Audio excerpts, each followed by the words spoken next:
Hello, and welcome to another episode of the Seasonal Tokens Podcast, where Polar interviews people so you can do more investing and less gambling.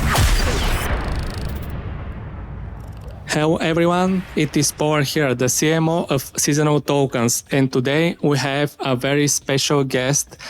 Welcome, Jack. All right, thanks Polar for having me on. Yeah, it's my pleasure. So it's definitely a big honor for me to have Jack on our podcast, and I'm sure that you'll find out why. But let's start with the first question. Can you introduce yourself, Jack, so people can find out more about you? Sure, yeah, Polar. I got started in business back when I was 19 years old. I was told by my parents, who are amazing humans. I have absolutely nothing negative to say. They did a great job. However, their kind of path in business and in professional life was go to school, study hard, get good grades, get a job, and then work your way up through that profession.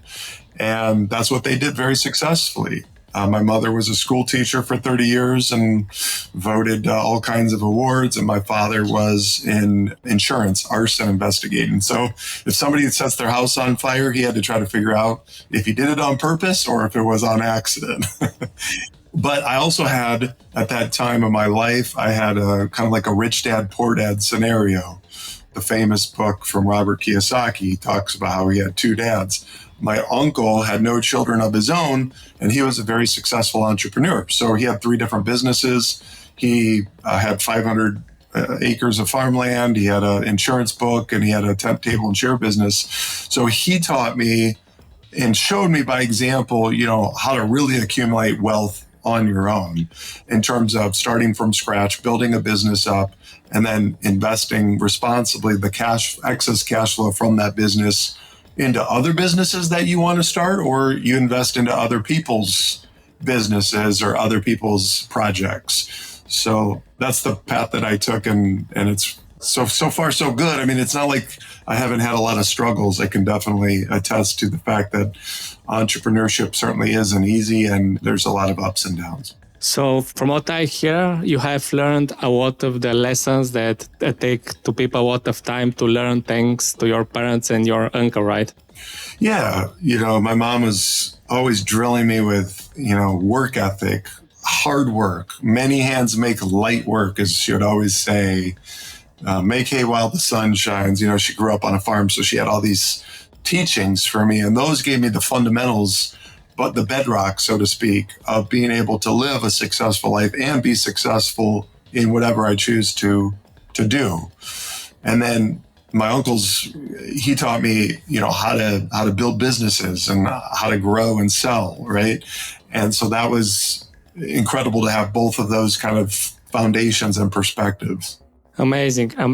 So can you tell more about your entrepreneurship life? Yeah, so it really hit me that profits are better than wages. There was one particular season, it was about a 3-week stretch. I was in college at the time. I just started in my direct sales business, which was in the health and fitness and nutrition industry. It's a multi-level marketing business. I still do it today. It's 25 years later, and that's a huge successful company. But when I was just getting started and wasn't really having much traction, I wasn't selling hardly anything. So at the time, I needed to create some additional streams of income. So I went to work on my uncle's farm. I broke my back for like 20 hours. I mean, it was the longest 20 hours of my life, clearing off sticks and debris off his farmland that he had just bought. And I get done, I give him my hours, I turn in my timesheet, and he gives me $100 for 20 hours, $5 an hour. And I'm like, are you kidding me? I mean, do you know what I just went through out on that godforsaken land? I never want to do this again. For the rest of my life, I'm not working for anybody else. I don't want somebody else to dictate the pay that I receive. So that was the last employment that I can remember. So I started building up the direct sales business, and while I was going to college part-time, did it right from my college dorm room. It wasn't the most ideal environment to build a business, But I was determined. I had this vision for where I wanted my life to be in the future.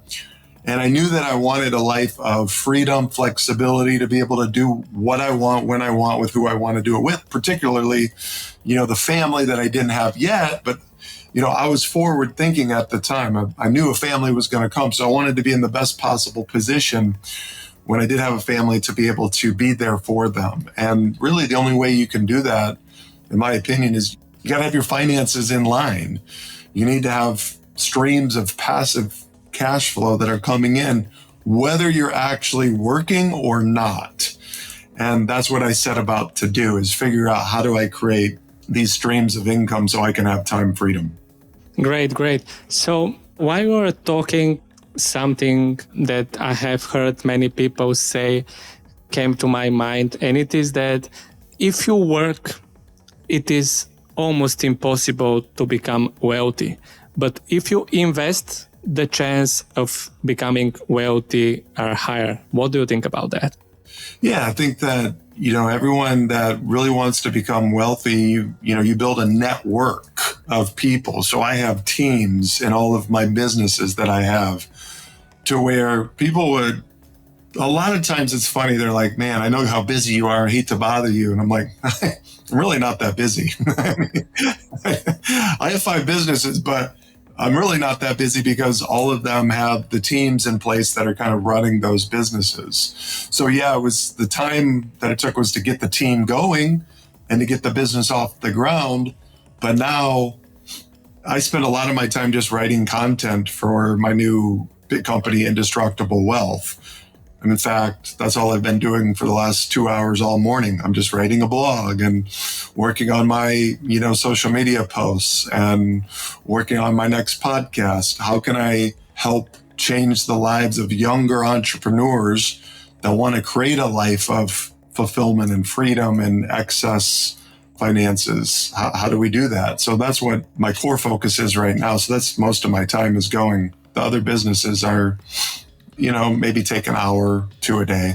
Okay, so you definitely agree that your network is your net worth, and it is very important to build the right team so you can focus on the most important things. But I think that we moved a little bit from the topic about the work and investments, because what most of the people think is that if they become entrepreneurs, very big entrepreneurs, they can become wealthy by working more and more and more. But in most of the cases, it seems that there will be work for everybody for all hours and things like that. But in the end, you don't have the time to spend this money because you just don't have time, because you have to work to continue generating income. And if you start investing, then things can change. And it can happen in your case, you can focus more on the things that you like, right?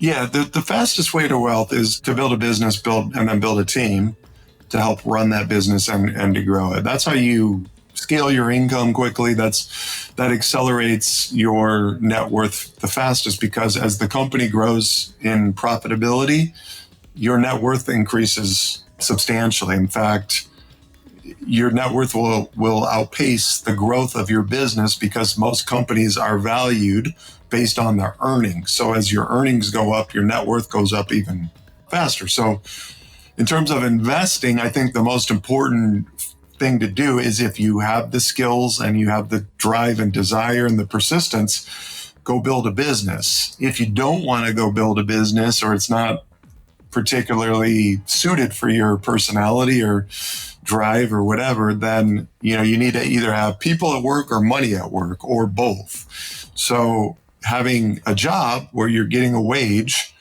the only way to get wealthy is that you have to build equity.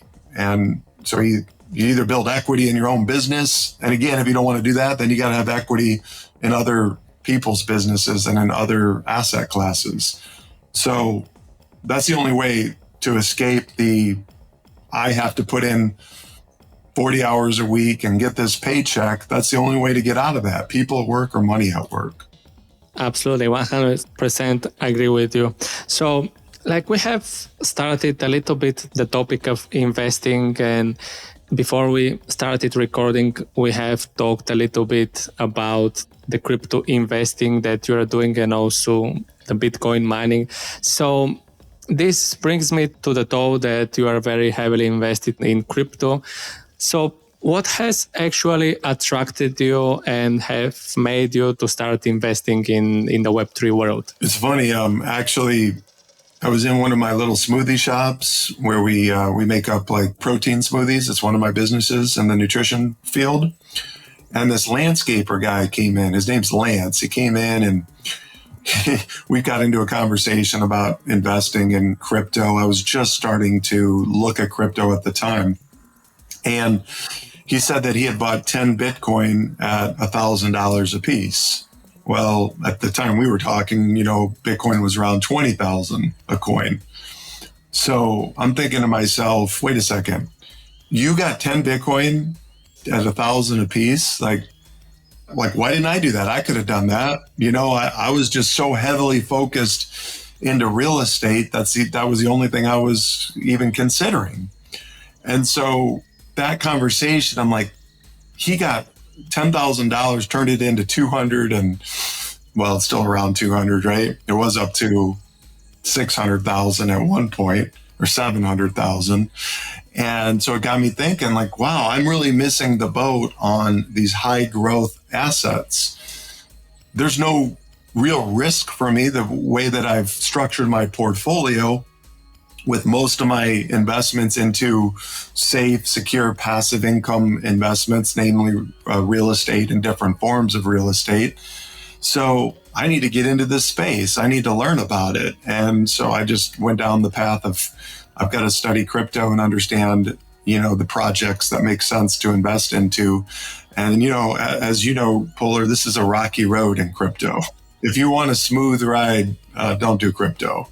When it gets mass adoption, when several billion people on the planet are using crypto, it'll definitely smooth out a lot more in terms of its volatility. But volatility is the price that you pay to reach outsized gains.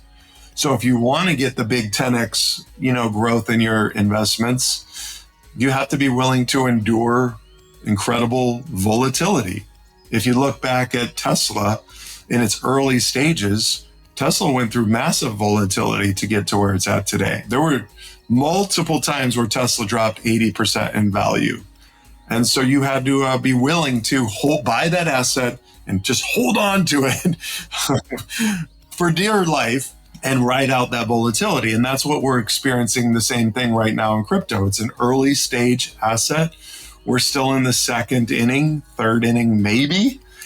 And therefore, in the early innings and the early stages, this is the time where you're going to see the biggest swings in price.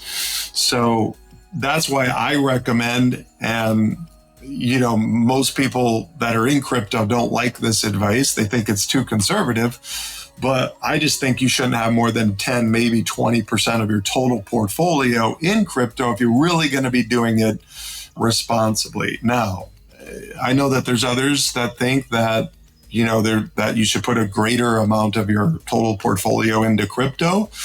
And I think that's fine. You just got to be willing to endure some incredible swings in your total net worth. And if you're willing to do that, and you're willing to take on that risk, and you're willing to just hold on, then 5, 6, 7 years from now, you're going to go through some incredible changes, but you'll probably arrive at a very good place. But again, I think that most young investors, what I see, Polar, they gamble way too much. They put way too much of their money into really, highly risky assets. And generally speaking, then when they drop, they panic sell, and then, they lose all their money that way. So this way, if you keep the portfolio recommendation to a smaller portion of your overall investable plan, then when crypto is swinging violently back and forth, your overall net worth is relatively insulated from that. So, okay, give you an example. When crypto just dropped, 65%? from its all-time November 2021 highs. My total loss was from its peak.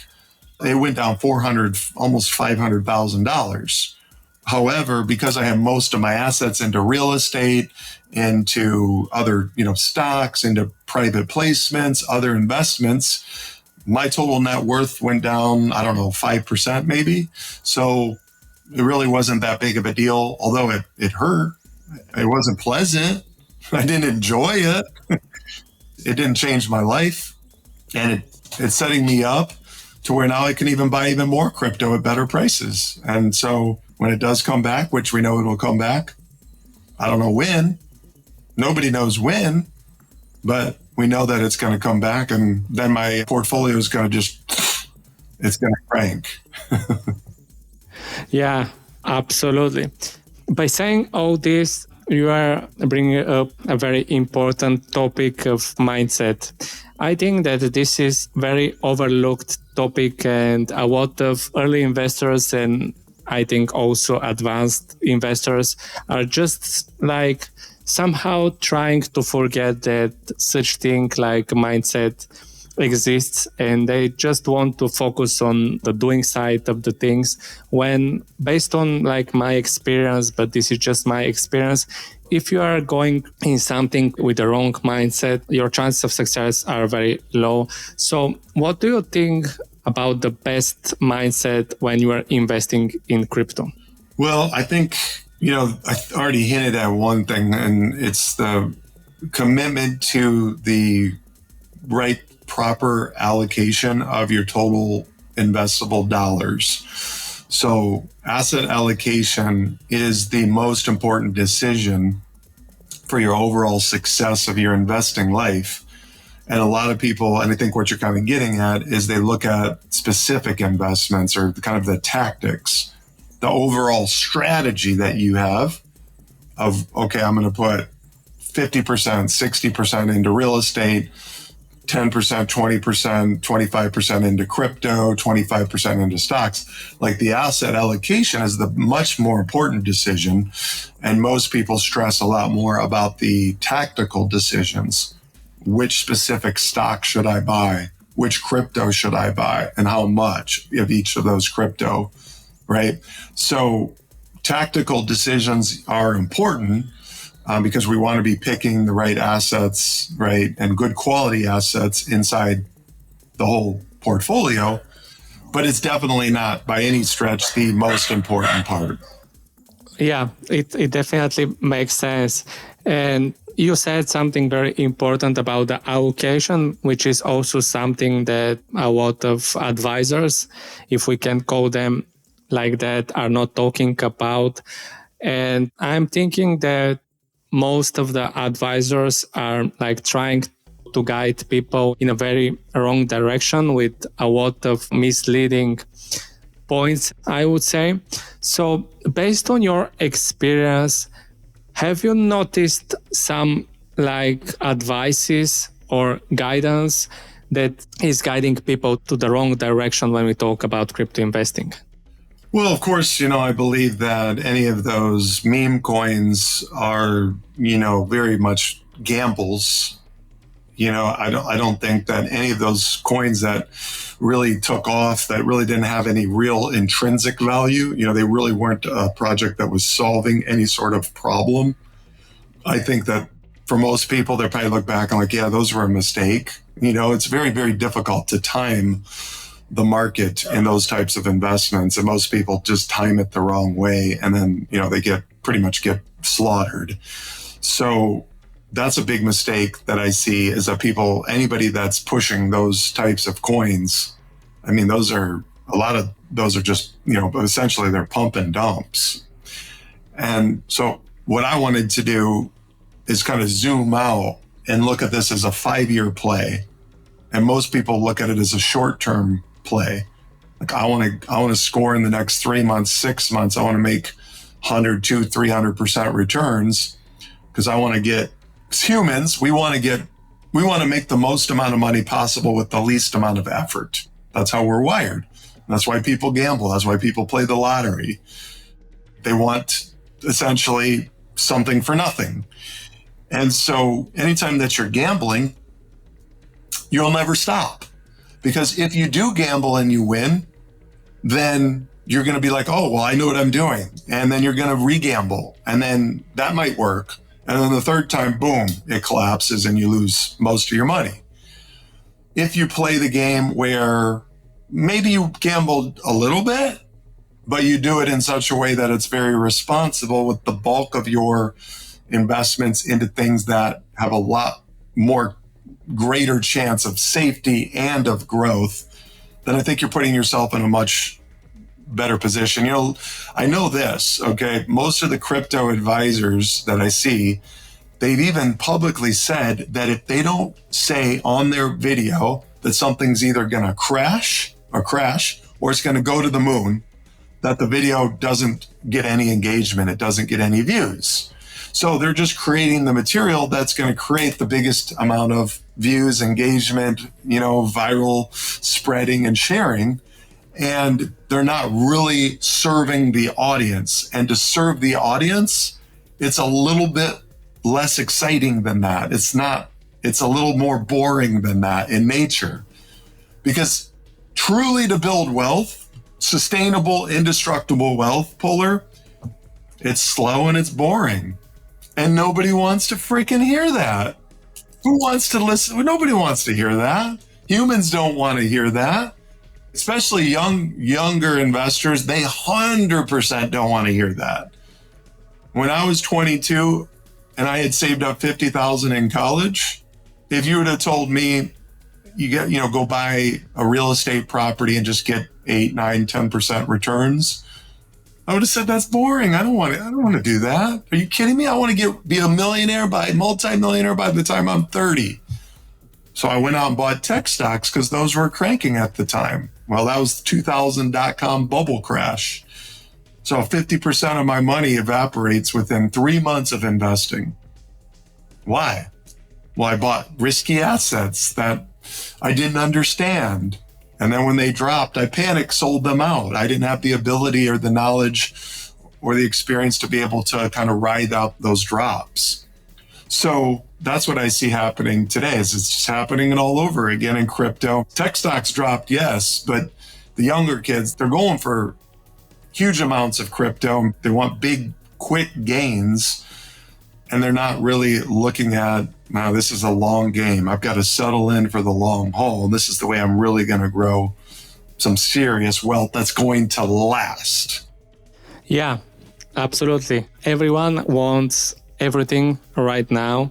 And crypto sometimes promises that it can do it for you. And there are plenty of people that post their success stories of how they have become very rich, very wealthy because of their last bull run, for example. But very small amount of people, even from those guys that are millionaires, admit that they have lost everything in the last bear market or right now. And people just think that it's mostly winning and in a very small percentage losing. So it's very, misleading to the people that are just joining the crypto space. And it is like, I can compare it with Instagram. Like when you log in Instagram and you start following some people, you just see an amazing life. People are traveling all over the world. They are driving an amazing cars. They have money for everything. But if you know these people in real person and you are part of their life, I'm sure that you have seen that it's not always like that.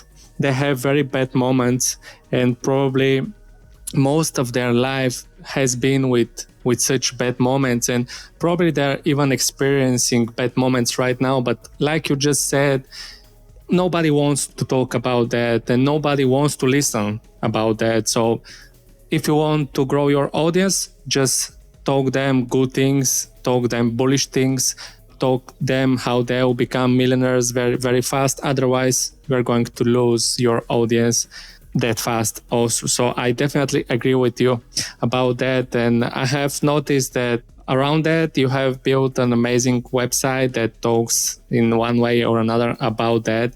And there is something very interesting on your website that I noticed today when I was checking it again while I was preparing for the podcast. You're saying something like that small steps can lead you to gigantic returns. So can you share more? What exactly do you mean by that? So I believe that the first thing that any person does when they're going to build wealth is, of course, number one step, you've got to live on less than you earn. So I know that's not rocket science, and it's so basic and fundamental, but most people do not do it because we're assaulted, inundated with thousands and thousands of marketing messages per day. And not only that, like what you're describing on Instagram and the social channels where we see this, these lives that people are leading of travel and cars and clothes and incredible restaurants and all of that it causes jealousy. It causes the desire that we want that right now. And we're not really looking at, well, this person probably spent 5, 10, 15 years, 20 years in some cases of grinding till they got to this point of being able to do all these things. Young people who build a business really quick in today's digital marketing age, that is happening. They're certainly showcasing that on social, and then everybody else wants that. And that's very much the 1%, the 2%. It's not the norm. Most people are not able to do that. In fact, and I was just thinking about this as you were saying it, I have not had one business or one investment that has not had incredible adversity or really severe ups and downs. Not one yet. And I have 5 companies, and I'm in just about every different asset class that you can be in. I've had stocks crash on me. I've had real estate crash on me. I've had crypto crash on me. I've had my high return real estate company, one of my businesses in real estate, 6 years in, I have yet to take a paycheck out of that company. 6 years in, not one paycheck. All I've done is put money in to get the company off the ground and growing. My original direct sales business, the one I started when I was 19, it was until 8 months in that I got my first commission check for $14.90. It wasn't until about 5 years in that I had enough income, excess income, that I could actually, instead of, putting it into the business to keep the business going and to grow the business, to be able to start, investing into other assets. So there's never going to be anything that's going to be easy. In fact, my Bitcoin mining company, we started that a year ago. We're just going online next week. All the parts were delayed. Every part we needed to get our containers and our mining rigs going, we had the machines, we had the technical expertise. My partner's been mining it for several years. He knows what he's doing, but we didn't have the parts from China because China was in lockdown and all the supply chain disruptions that were happening, around the world. We couldn't get our parts that we needed to finish our mining rigs to plug our machines in, and nobody else had any room for us to put our machines with them. So these are the problems that you'll experience, and I don't have any magical answer. I just know you got to be persistent. You got to work through them.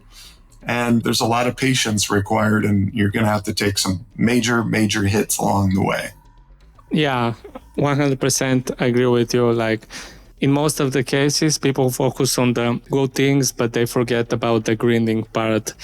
So, like you said, you have gone through a lot of bad moments with your investments, and you also said that you have had your bad moments in crypto too. So I'm sure that you have done some mistakes during your journey in the crypto. Otherwise, you wouldn't be able to learn and grow. So what have been your most costly mistakes in crypto investing so far? I honestly don't think that I've made any mistakes. So, and I don't say that like, oh yeah, because I make plenty of mistakes in my businesses and in my, timing of buying investments. Of course, we could say that when crypto was cranking 2021, right?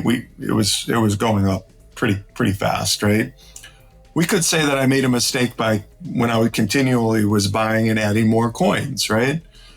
But then again, that's what we're supposed to do. We're supposed to, if we believe in the long-term value of an asset. So if I zoom out and 5 years, 6 years, 7 years from now, I believe that mass adoption is going to take place in this asset class. I believe that more and more institutional players, the big dogs, are going to come in and be buying up crypto. If I believe that, then I made no mistakes by buying and then the market crashed. Now, if I had bought and then the market drops and I sell out, that's a mistake. I have not sold a single coin yet.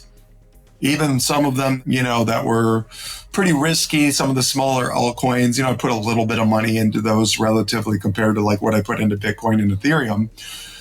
And some of those, just crashed out big time. Some of them went up 10x, 15x. But at the end of the day, I haven't sold anything yet because I think that we're in the second inning. I don't want to try to time the market. I don't want to sell out on a good project that, 5 years from now, I'm going to be kicking myself saying, why didn't you just hold on to it? I'm kicking myself today. Why didn't I buy Tesla I bought a Tesla, the car, in 2016. Why didn't I buy the stock then too? I love the car. So I wish I would have done that, right? I wish I had just bought the asset. It was a great asset. I love the product. Just buy the asset and hold on to it. So I'm not doing that. I'm not going to make that mistake again. So that's why I'm saying I haven't made a mistake in crypto, because I bought great projects that have incredible potential, real world transformational power. These are all the projects I've bought. There's something in them that can solve a problem in the marketplace, something that can solve a problem for humans. And so investing into those projects and then just holding on to them for multi-year periods, I don't think that's a mistake. So I'm not at all regretful for anything I've done. The only mistake, I guess, maybe in the mining department is just not anticipating the supply chain disruptions and the problems that we would have to get that mining rig kind of online and cranking out Bitcoin. But, then again, at the end of the day, we really couldn't have mined much anyways over the last 5 months because Bitcoin was so low that it was either not profitable or barely profitable anyways. So at the end of the day, it kind of worked out. It didn't matter. I think a lot of times, like, we get ourselves worked up and stressed out and anxiety about things that, like if you look over a course of a year, 2 years, 3 years from now, they weren't even a big deal anyways. I mean, it wasn't even that big of a deal. You made it into a much bigger deal than it really is. Absolutely. Amazing thinking about this, honestly, because when I have been talking with a lot of my friends, all of them have given me different opinions, and always there are a few mistakes that have costed them a lot of money. And while we were thinking, I was trying to analyze most of the answers, and I think that I can put all the answers in one sentence, and it is that all the mistakes that they have done have been because of lack of knowledge or lack of patience. And you mentioned both things, and you have learned them earlier than them, and they have done different mistakes, all of them, but the main thing, actually these two things are the main things for all of them. So it's really great that you don't feel that there are some regrets and you're doing the things right. So what you would advise someone about the sustainable crypto investing based on your experience? The key to building wealth is to buy great assets and hold them for long periods of time. If you really study how people get wealthy, they don't get wealthy day trading because you're taxed at a much higher rate. It's more of a job. You want to build wealth, you've got to buy great assets and hold them for long periods of time. But if you really want to grow wealth faster, then you buy great quality assets at discounts to their normal valuations and hold them for a long period of time. Okay. So for anybody that's listening that they bought crypto when it was cranking in 2021 and they have this real regret because their portfolio is down by a lot. I'm sure it is. You have to be down at least 50% probably. If you really gambled, you're probably down 70, 80%, right? If you bought a lot of like altcoins instead of Bitcoin and Ethereum, right? You're probably down more than that. You didn't make a mistake, okay? You made a mistake if you sold it out and panic sold. But if you held on to it, you do not need to regret the decision to get into crypto, okay? If you want to not make another mistake, then you want to be buying crypto right now when it's on tremendous sale. It's at a massive discount to what the true valuations are. Why did crypto crash so fast, so hard? Was it because the economy is that terrible? No. I can't speak internationally. I know Europe's having some challenges with energy pricing and, certainly probably a little bit tougher there in the US, although I'm not 100% sure, so I can't speak to that. But I do know in the US, we have almost full employment. Earnings for companies are still very strong.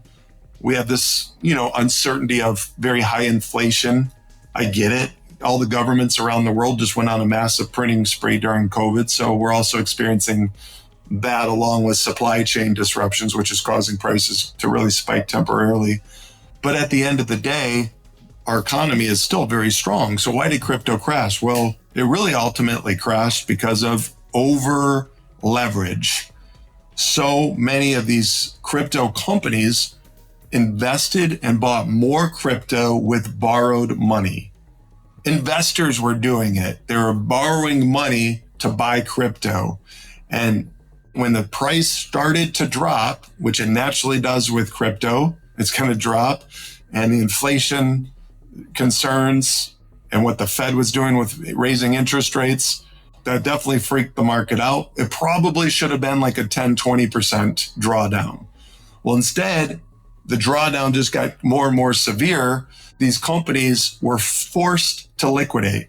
So it was a forced deleveraging, a forced liquidation event that happened. So this is irrational. There are projects, there's nothing wrong with crypto. Crypto's Bitcoin, Ethereum, those are all still working just fine. There's nothing wrong with any of the projects. It's not a crypto problem. It's a over leveraging problem is what we just experienced. So all that massive leverage had to get cleared and forced out of the market so the crypto market could be more healthy. And it's very healthy right now, contrary to what you're probably seeing and reading. Crypto market's a lot healthier with all that leverage out of the system. Now, is there still some possible shoes to drop with, a couple other companies could go out of business? Possibly. I think we've probably seen that happen as far as like Coinbase is not going out of business. Nexo doesn't appear to be even close to going out of business, right? Binance doesn't seem like they're going anywhere. So a lot of the big exchanges, right, they're not crashing. They're not going out of business.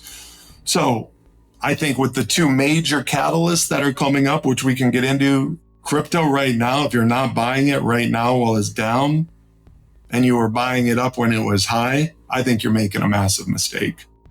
Yeah, absolutely. I definitely agree with you that what is happening right now, even though like people are very scared and there are some guys that are saying that we're going to see the real death of crypto, which is definitely not happening, is a good thing for the whole industry, for the whole ecosystem.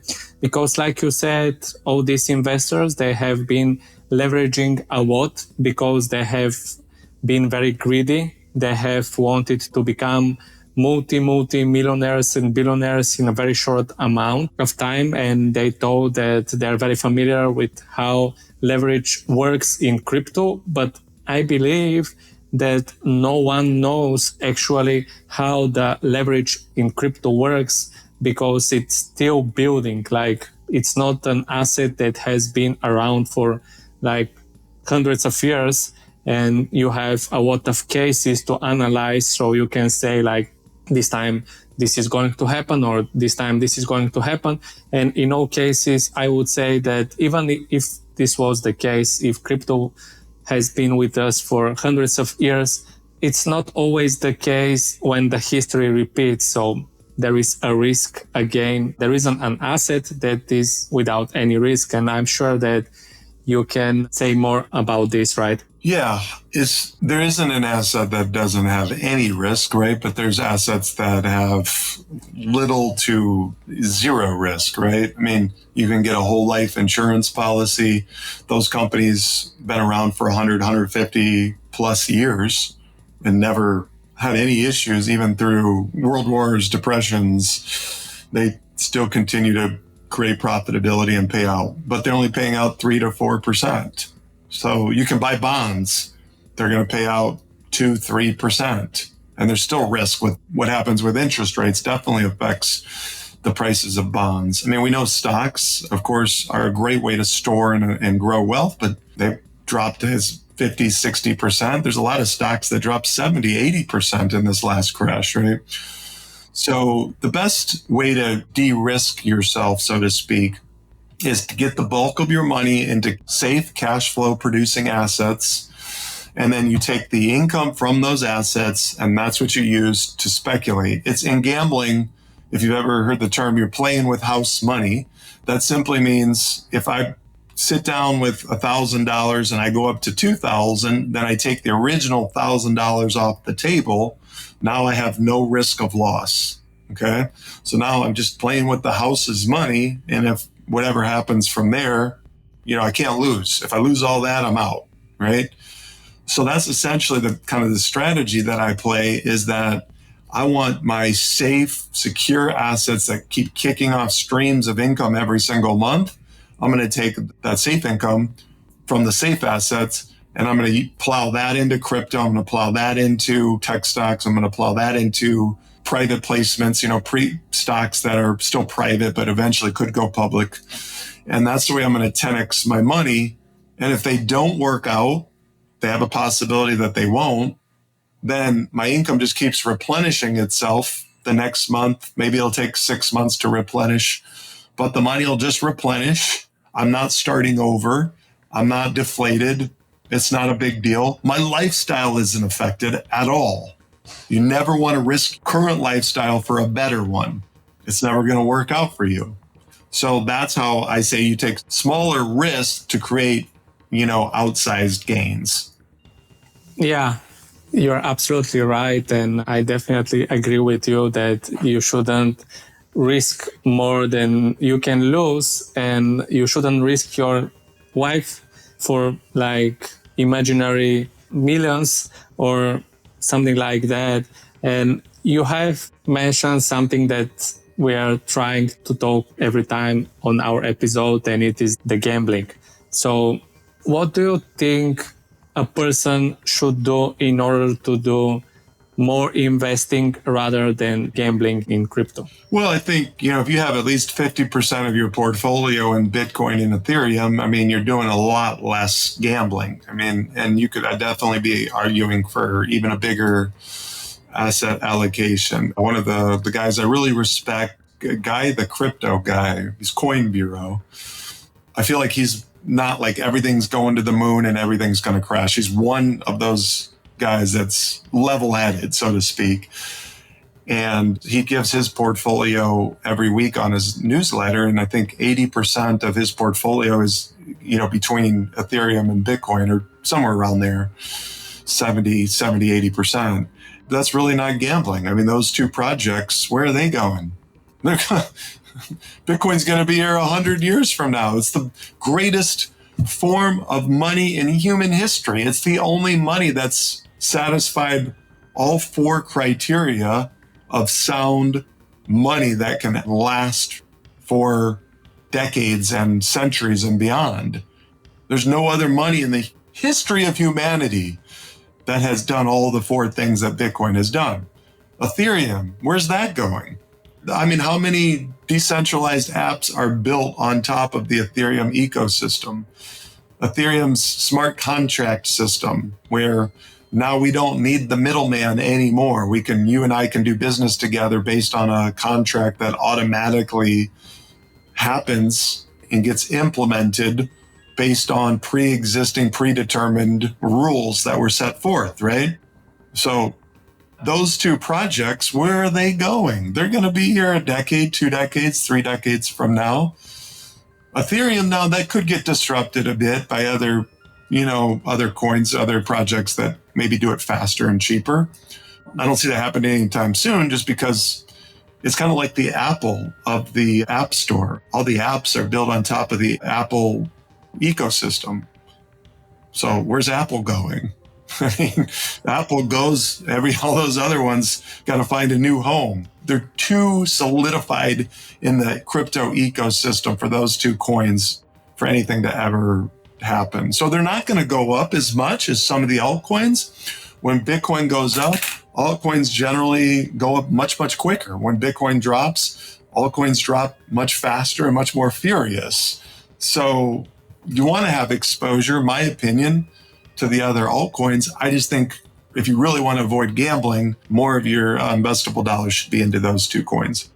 Yeah, you definitely have right that these two projects, if we can call them just projects, are not going away, because there have been a lot built on Ethereum and a lot of people have invested in Bitcoin. So these two are going to be with us in the future. So when you are saying that you invest mainly, when we talk about crypto, in these two projects, is there anything else about crypto investing when we're talking about indestructible wealth as part of your method? Mining, mining's a huge part. I mean, I have as much in mining equipment as I've actually bought in coins themselves. Mining allows us to be able to, over the course of time, essentially dollar cost average our way into lower price in our positions. When Bitcoin was at 69,000 and we bought our mining equipment, we were basing it upon it's going to take around $20,000 in power divided by the cost of the machines to get a Bitcoin. So we're going to be able to mine a Bitcoin for 20,000 or less, depending on, how low we could get the cost of power. So we could certainly get that down. But, somewhere maybe in between 10 to 20,000 per Bitcoin, right? So that essentially helped us to de-risk ourselves by, if we want to own more Bitcoin and we didn't want to buy it at the spot price of 69K, then we could own mining machines. Now, of course, there was a risk to that I didn't see of getting parts. So now, like the machines have been sitting on the shelf for almost a year. Well, that's not fun at all, but would have been worse if I would have bought Bitcoin at 69K. At the end of the day, however, I will say, if you bought Bitcoin in when at the peak at 69K, I don't think you made a mistake. You might not have timed it perfectly, but you didn't make any mistake. Bitcoin's going to 500,000 per coin at some point. I can see Bitcoin in my lifetime hitting $1 million per coin. I mean, I think you'll look back and be like, yeah, I could have gotten it cheaper. I could have gotten 3 Bitcoins instead of 1. I'd be wealthier, but at the end of the day, that's timing. It is extremely difficult. So I would just be okay with that and just keep buying. And, if you have the ability to mine, we're opening up about 400 slots in the next month for investors if they do want to mine. We'll provide the machines, we'll provide the mining capacity, the rigs, the containers, the maintenance, everything. They can mine right with us. That's something that is available for, obviously it'll be a limited time, because I think those slots will probably fill up pretty quick. Being what I've seen in the market, there's really not, too many spots where you can actually mine anytime soon, right?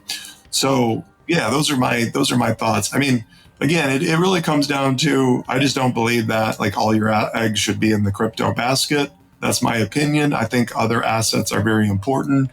But with that being said, I think crypto is an incredible play. And if you can zoom out, hold it, and wait for the next 5 to 6 years, the major growth will happen once you and I go to the coffee shop and we pay in crypto, once we're utilizing crypto projects to buy and sell homes over the blockchain, and that's very common, like that's just how we do it. And we don't use a title company anymore. We cut the title man out and all their expensive middleman fees.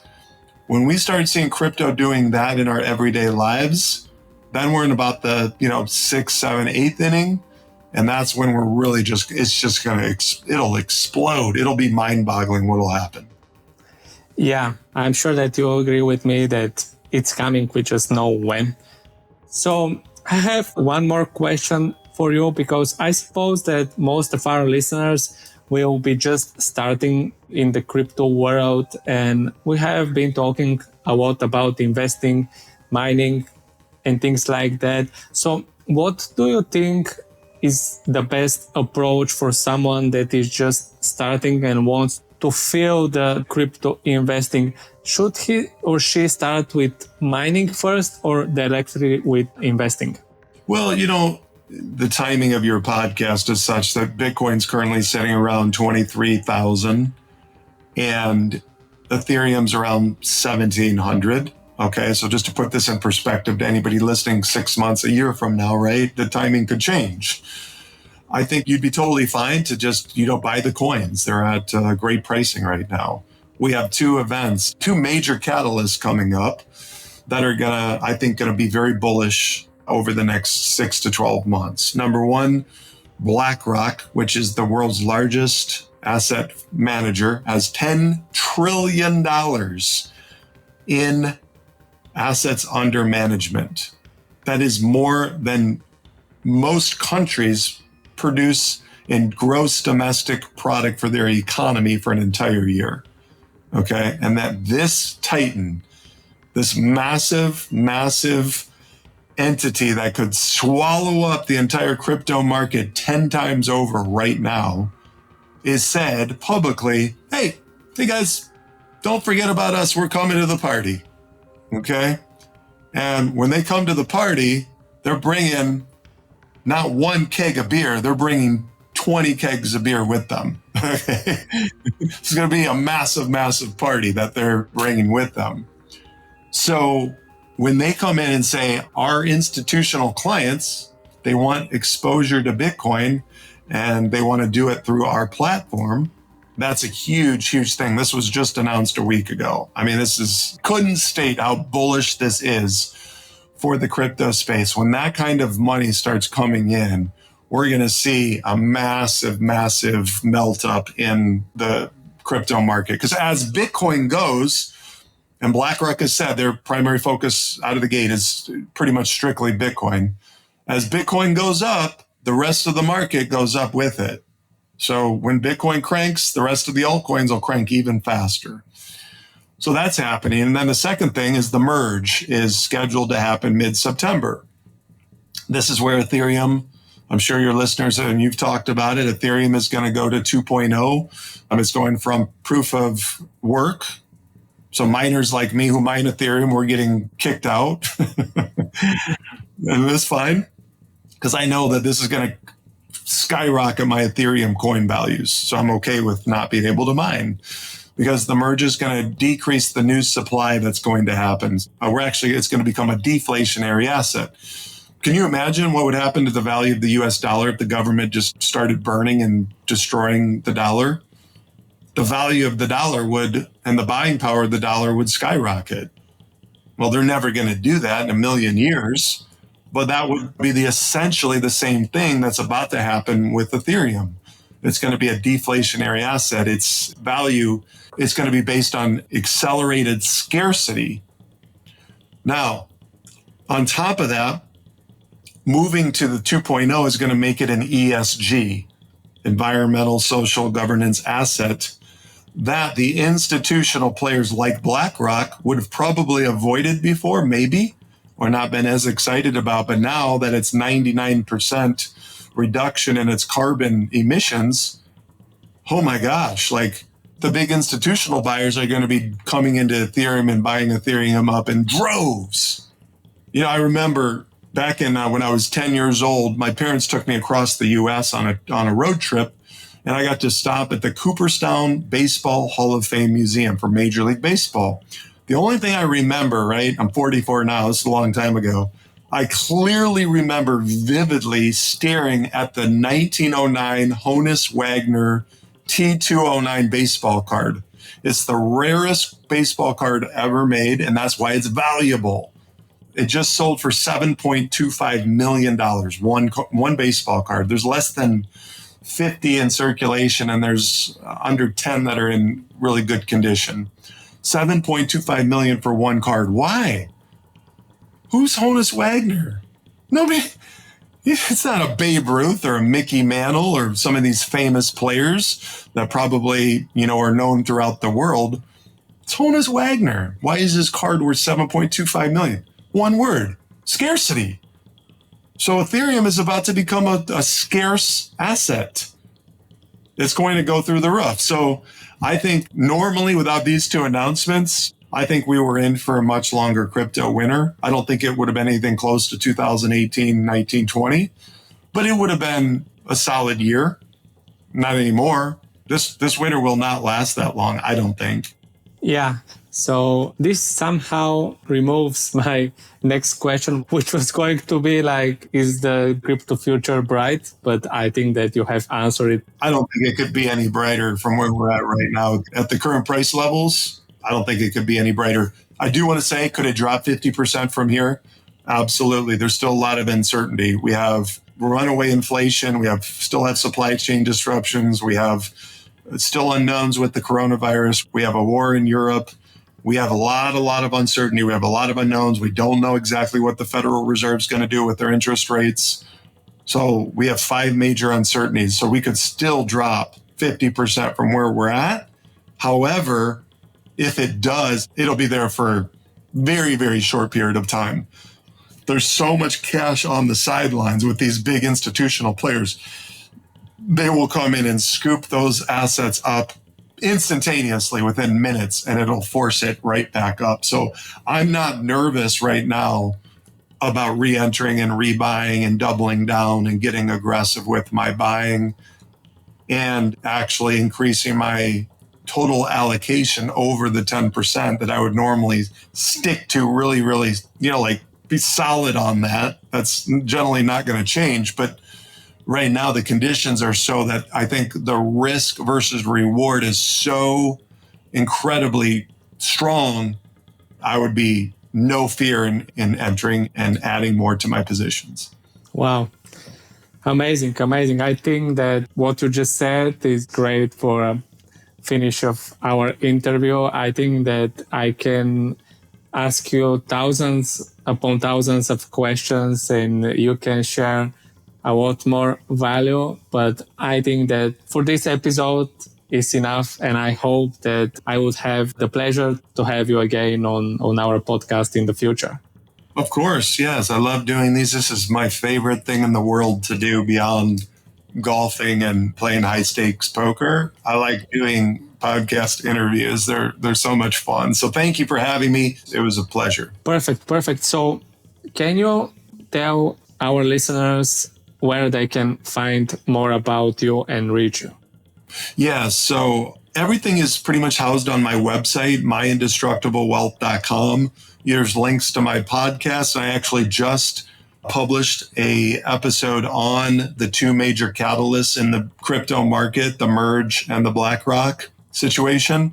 I just did a podcast yesterday about that. I have over 90 podcasts called The Indestructible Wealth Show.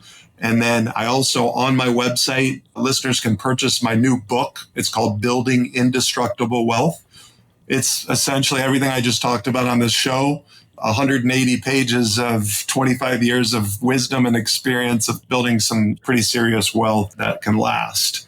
So, and then, I also just started a new blog site as well. That's right there on my site. I think my blogs they're pretty entertaining. I definitely share a lot of funny personal stories or situations, that have come up for me. I try to entertain and educate on both the show and on the blog. Amazing.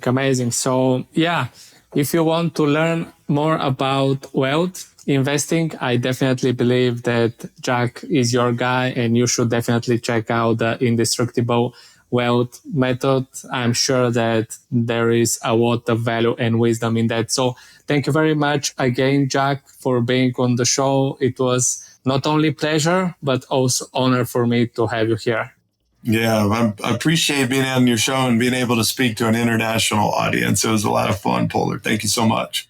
Thank you. Thank you. So yeah, this was everything from this episode. I hope that you have enjoyed it as much as I did.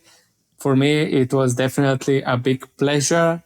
And I hope that I'll have you on my next episode too. So I'm Polar, the CMO of Seasonal Tokens, and I'll talk to you on the next episode. Bye bye.